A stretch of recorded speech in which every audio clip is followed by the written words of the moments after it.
Hello, everyone. Welcome to Choices Finding Your Joy. Paula Vail here, your host, founder of Wellness Inspired. I'm just thrilled to just share another amazing guest. You are going to love our guest today. I have with us Amy Mahjoory. She is a real estate investor, an educator, HGTV personality, best-selling author, coach, and speaker. I have her book right here. We'll be talking about it. It's absolutely fantastic. I have notes all through the book. That's what I do when I'm just loving a book. I make little notes. Oh, I love this. I gotta remember this. I love this. But anyway, welcome, Amy. I'm honored to have you on the show. Thank you. The pleasure and honor is all mine. I really appreciate your time today, and I'm excited to chat with you and your audience. Oh, thank you. Oh, we're so excited. Well, share a bit of your background with us to begin with, would you please? Sure. Yeah. Thank you for asking. My background's very traditional. Just like most people, I was out there working a corporate job for the first 14 years of my career. I worked in Austin, Texas for Dell Computers.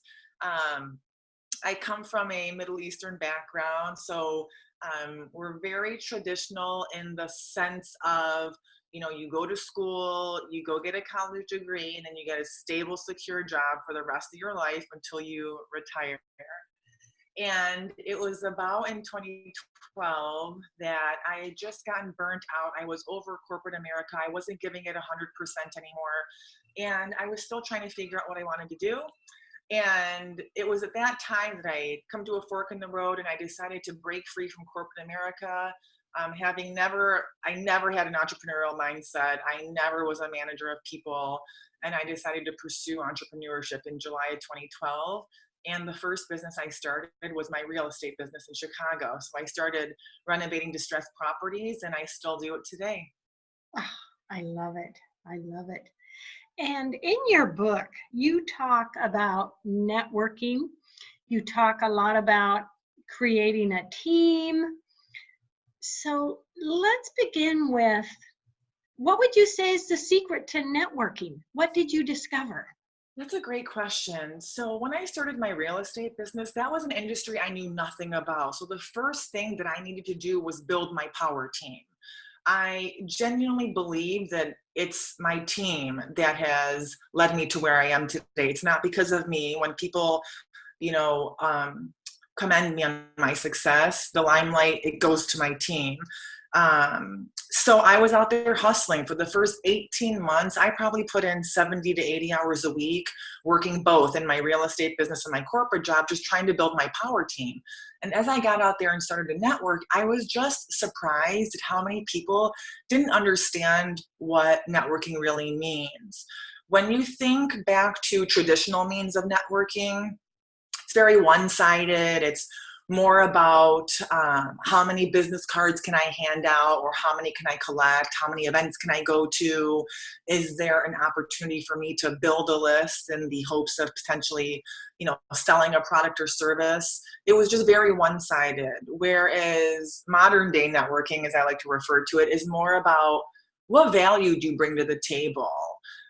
What are you willing to give back? How can you best serve others in order to achieve, whether it's personal goals or professional goals, simply by leveraging from the resources around you. So when I got out there and started to network, it naturally just comes as a strength to me. I realized that there was a demand for networking, coaching, and speaking. And that's the Cliff Notes version of what's brought me to where I am today as a networking keynote speaker and coach. What would you say were some of the key points in creating your team? What did you look for? Who did you want on your team? How did you make those decisions? Right. That was my number one priority. Before I ever thought about anything else, I wanted to make sure I had a strong foundation in my team. And I looked for the A+ players. I often quote Jim Collins from Good to Great. in his book, he talks about focus on getting the right players, the A-plus players on the bus, and then worry about shuffling them around and putting them into the right seat. So my own personal strategic decision was to get out there and hire people to work with who had a similar mindset. That meant other entrepreneurs, other business owners. In my real estate business, for example, you know, if I was going to work with a realtor or an architect or a designer, I wanted them to own their own company. So my attorney owns his own firm, you know, same with my architect and my designer. And I just found that surrounding yourself with like-minded people is going to have a snowball effect on you personally and professionally. So I was very, very selective with who I chose to surround myself with. Yes, yes. And when we surround ourselves with like-minded people, we actually bring more of those type of people into our lives, don't we? Absolutely. And this was very hard for me because, look, I've had a lot of tough times, a ton of failures or lessons learned, as I would like to say. And I believe that it's made me who I am today. If we're not making mistakes, we're not growing, we're not learning. And, you know, surrounding yourself with like-minded people has caused me to lose a handful of some of my best friends. And it was very hard for me.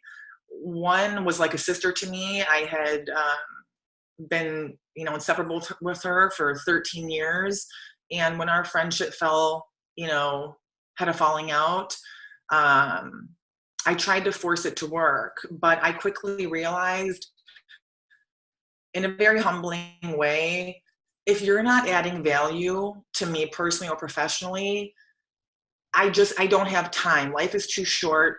I want to spend my time with people who bring me up, who challenge me, not those who are filled with drama. And that was very hard for me. So taking that concept of surrounding yourself with like-minded people in a positive way, it's led me to live the life that I'm living today. And it's led me to my husband and my family and living one block away from the ocean here in San Diego and being able to travel internationally 4 times a year. And, you know, I'm proud of that. I have a heart. It's just like life is short and you got to be selective with who you spend your time with. Yes. And you know a lot about marketing strategies. So what would you say to the audience who is trying to market their business or strategize where they're going? Do you have any helpful tips for them?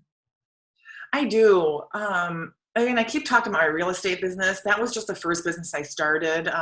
You know, whether it's real estate or designing jewelry or even achieving personal goals, I invested a lot in coaching and mentorship, working with some of the best people in the industry on their cutting edge technology. So that's number one. If your weakness is marketing, work with a marketing coach.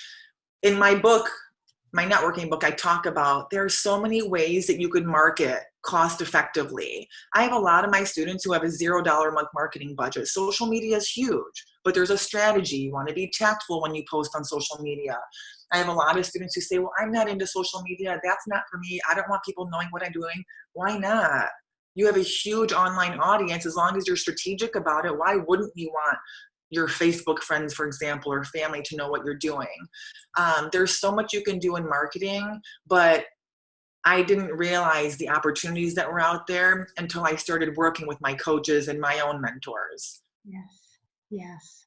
And something you say in your book, networking unlocks opportunities money can't buy. I loved that. Thank you. Powerful. Thanks. You know, there's a very common quote out there that says your network determines your net worth. And yeah, sure, I believe in that. I've always believed in that. It's everywhere that's out there. Oh, you are the sum of the 5 people you surround yourself with. Yes, I agree. But if you take that phrase and you reverse it, what I talk about in my book is it's your net worth that determines your network. what value do you bring to the table? Why would a multimillionaire want to hang out with you? Right? So how can you help them? How can you inspire them? How can you help them achieve their goals? So while I do believe that it's your network that determines your net worth, I often talk about how it's the opposite. Always focus on giving back, and the law of reciprocity will naturally come back to you. Yes, yes. That, because yes, the more we give, really the more we gain, isn't it?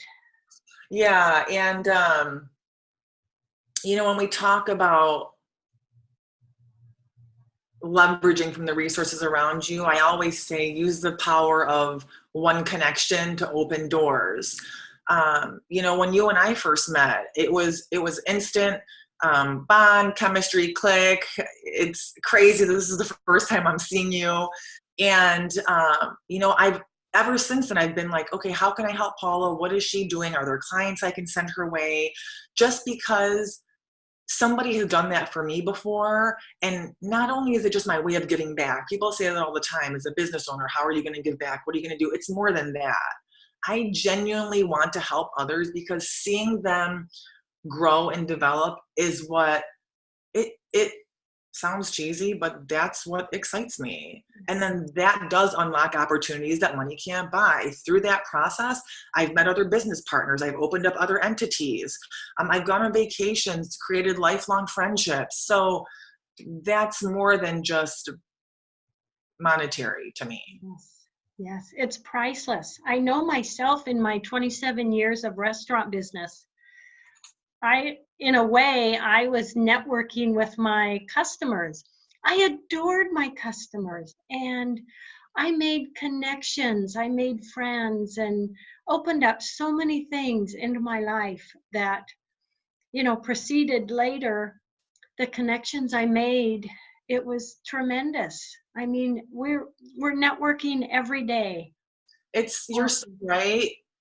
My best friends shifted. So when I started pursuing my journey in entrepreneurship, I was living in downtown Chicago. And two of my best girlfriends, it was the three of us, we were inseparable. We all lived downtown. We did everything together. And I was so excited about what entrepreneurship meant and the lifestyle that it could lead that I was trying to push it onto them. And they didn't want to hear it. We grew apart. I feel like it's my fault and I own it and I take accountability for it. But what's so crazy is that my entire circle started to shift in that first year. And while I was living in Chicago, my two new best girlfriends lived in opposite ends of the country. I was in Chicago, the other was in Florida, the other one was in California. But I saw them all the time. We go to seminars together, conferences, girls' trips. So it's just establishing a more meaningful connection will change your life 180 degrees if you want it to. If you don't, that's okay too. Yes. Amy, what was it in your life that triggered you to say, I want to write a book? So this is going to sound terrible, but I'm very raw, real, direct. So I'm going to just share my story. It was in 2016. I was having a very tough time in my real estate business. I made some greedy, poor financial decisions. So I was trying to re-strategize. And I'm a firm believer in no negative self-talk. But I woke up one day in 2016 thinking to myself, like, Amy, what are you doing? Like, I can't even say it, but I'm going to say it. I was like, you're such a loser. Like, you're not doing anything. But here's where surrounding myself with like-minded people, I took it to the extreme.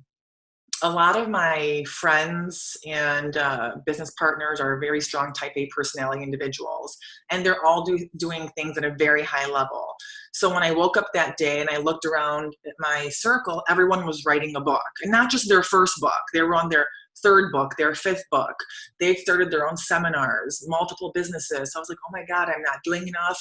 But I was running a $11 million real estate business in downtown Chicago. I was coaching and speaking all over the country.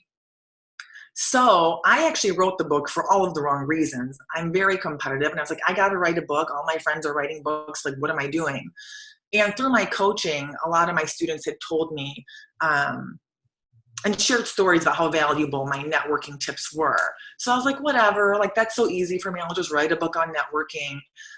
And I was so scared to publish it. I didn't publish it for 2 years because I was so worried about getting judged and critiqued. And oh my God, I'm not an author. Like English is not my strength. What are people going to think about me? I finally forced myself to publish it before my 40th birthday, so last August. And the feedback has been amazing. The support has been amazing.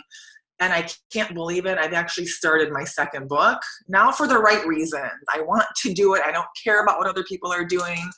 And it's basically going to be kind of like a version 2 of what's out there now, just refined a little bit. Yeah. I love it. I love it. Do you have the title? I don't know. So my first book was self-published, and I'm actually trying to get picked up by a publishing company. I feel like in a very humbling way, I have such great content, and here's me being real and raw and direct. I'm just terrible at marketing.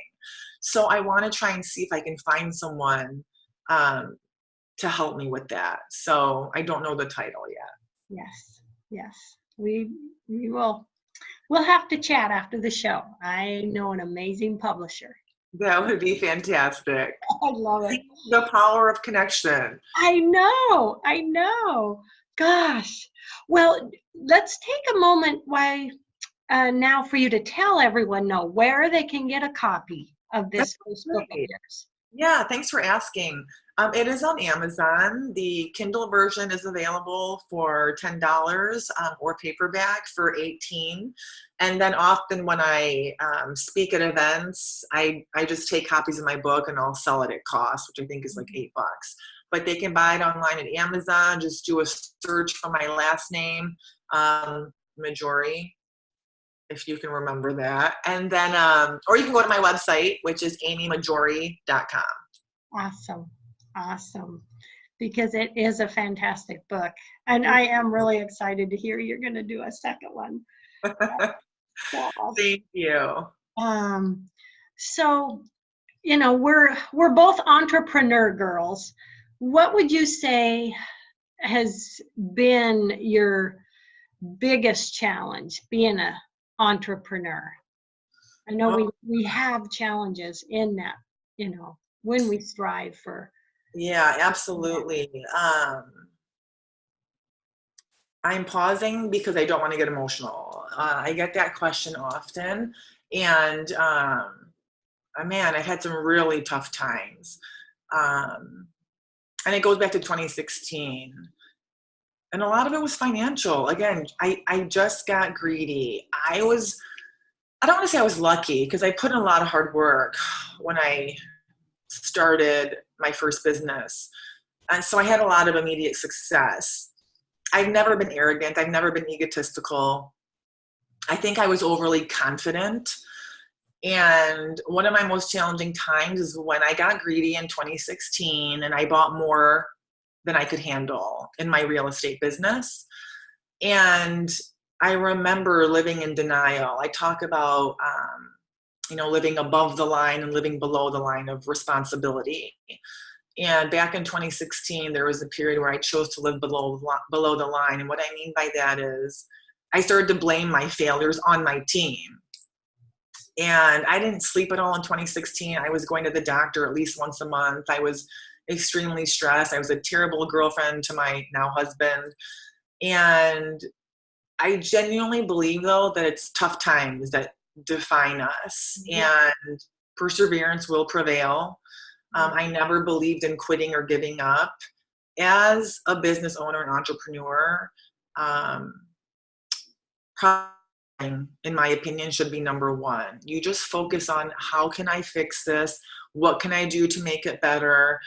Every day for 365 days, I was just problem solving, and I figured it out. I got out of my rut.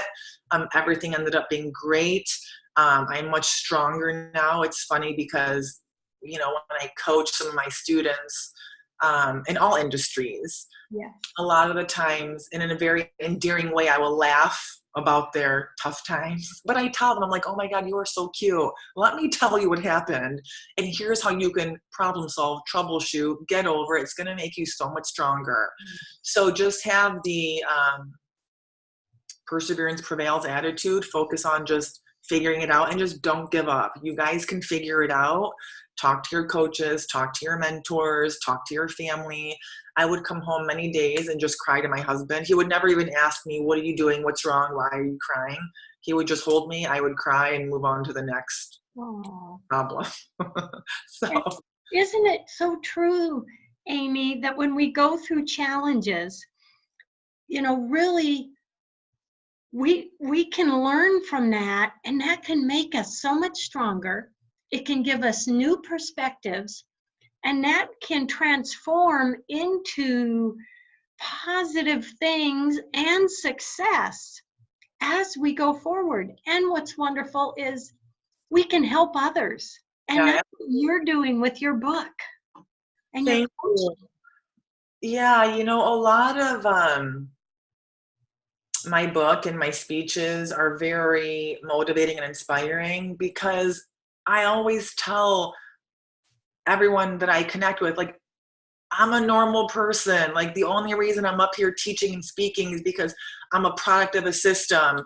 Like, this is exactly what I did. Here are the 5 networking systems and tools and strategies that I use both in my personal life and in multiple businesses that I've set up, which is nothing fancy. It's just making a mindset shift, getting creative, thinking outside the box, knowing how to leverage from the resources around you, knowing how to walk in things as basic as going into the CVS and getting 20% off.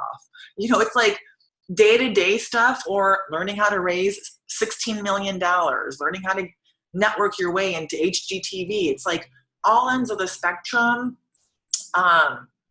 It's like, even though I teach networking, it's motivation, it's inspiration. And it's been such a humbling experience just watching the success of so many of my students unfold. It's just crazy what you can do if you just set your mind to it. Yes, yes. Oh, and isn't that just a beautiful gift to see what your mentoring and coaching is doing for others? Oh my gosh, Amy. I mean, we all become friends. It's, take vacations together. It's fun. To me, what I do isn't work. Like, I have, as my daughter was born 5 weeks ago. And I still coach over the phone. I just spoke at a conference 2 weeks ago, and people keep saying, I can't believe you're back to work. And I was like, oh, I don't even think that this is work for me. It's like, it's just life, and I love it. Yes, yes. Oh, I love that. I love that. Well, we've got about 4 minutes left. Okay. Your messages are so beautiful, Amy. What last few messages do you want to share with everyone? What would you like them to think about today after we finish this show? Yeah, that's a great question. I feel like I genuinely believe in, collaboration, not competition. So for business owners out there, don't worry about, oh, I'm not going to share my secrets with you because you're a competitor. There's no competition. There's enough for everyone to be successful out there, regardless of whatever it is you're doing. If you have a growth mindset, not a fixed mindset, and you start to get creative, collaborate together, don't believe in competition, in a business setting or personally, you got personal goals, you want to achieve some financial goals, you want to travel, you've got health and fitness goals, work together, get an accountability group. That's a huge piece of advice. I have multiple accountability groups for me personally and professionally. Some of them we speak once a week, others is once a month, but it's a great way to help hold you and your team accountable for whatever it is you guys are trying to achieve. Yes, yes, that is a fantastic idea. And so much can be achieved working with others and being a team. Absolutely. Yeah. And even if you just start with one other comrade, just slowly begin your little team. Yeah. Only twice since 2012 have I encountered 2 people, that's it, over the thousands that I've met who viewed me as competition. So it's again, if you surround yourself with like-minded people, it's very rare that you'll come across those kinds of situations. You guys are just going to want to work together, grow together, identify best practices, lessons learned, invest in coaching, invest in mentorship. I have them both personally and professionally. I've got a therapist personally and professionally. So this isn't a bad thing, you guys. Coaching and asking for help is okay. Yes, yes. And tell everyone how they can reach out to you for coaching. Just go to your website. Yeah, great question. You can go to my website, amymahjoory.com, or I'm all over social media, and I no longer have a social media manager, so it's me responding. You can reach out to me. I'm on, if you want to private message me, I'm on Instagram most of the time. Okay. I do connect on LinkedIn and Facebook as well. So those are all the different ways that you can get a hold of me. I love it. I love it. And everyone, that is AMYMAHJOORY. And you can learn about her services. You can connect and get a copy of her fantastic book. I'm just so excited. It just Thank you. That means so much. I appreciate it, and it's been so nice chatting with you today, and everyone else that's out there. You know, if you guys have any questions, feel free to reach out, and I will do my best to get back to you as soon as possible. I am so grateful, Amy. And I am going to do a shout out, everyone. My first book, Why Am I So Happy, by Paula Vail, is now available. Amazon, Barnes & Noble, and my website, wellnessinspired.com. So yes, we are just connected. I can't wait. I've ordered my copy. I'm super excited to read it. I've shared it with my entire network. So I'm super excited. We're going to meet. I love it. Yeah, I really look forward to it. But a big heartfelt thank you, Amy, for this amazing book and the coaching and everything else you do for others. You're really affecting a lot of lives. Thank you. That means so much. I appreciate it, and obviously same to you. And let's keep each other posted, and let me know how I can help.